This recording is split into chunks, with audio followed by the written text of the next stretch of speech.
नमस्कार. आज आपण 12 ज्योतिर्लिंगांपैकी एक म्हणजे ओंकारेश्वर ज्योतिर्लिंगाच्या दर्शनासाठी आलो आहोत.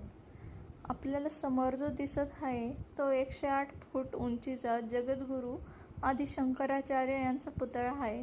त्याला स्टॅच्यू ऑफ वननेस असे म्हणतात. पवित्र नर्मदा नदीच्या प्रभावात ओम आकाराच्या बेटावर हे ज्योतिर्लिंग विराजमान आहे. म्हणूनच या स्थानाला ओंकारेश्वर असे नाव पडले.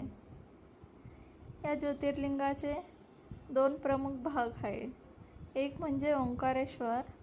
हे मुख्य मंदिर बेटावर आहे, जेथे ओंकारेश्वर महादेवाची पूजा केली जाते. आणि समोर जो दिसत आहे त्या ब्रिजवरून पलीकडे ममलेश्वर हे मंदिर आहे. हे बेटाच्या दुसऱ्या बाजूला म्हणजे नर्मदा नदीच्या किनाऱ्यावर आहे. असे मानले जाते की ह्या दोन्ही मंदिरांमध्ये दर्शन केल्यावरच ओंकारेश्वर यात्रेचे पुण्य मिळते.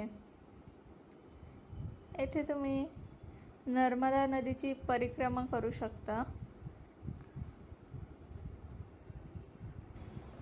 ओंकारेश्वर मंदिराची वास्तुकला पाहण्यासारखी आहे. हे मंदिर अत्यंत प्राचीन असून त्याचा इतिहास आणि अध्यात्म दोन्ही खूप समृद्ध आहे. इथले शिवलिंग स्वयंभू आहे. ओंकारेश्वर हे केवळ एक धार्मिक स्थान नाही, तर ते अध्यात्म आणि निसर्ग सौंदर्याचे एक अनोखे मिश्रण आहे. जर तुम्ही खऱ्या अर्थाने शांतता आणि अध्यात्म शोधत असाल तर ओंकारेश्वरला नक्की भेट द्या.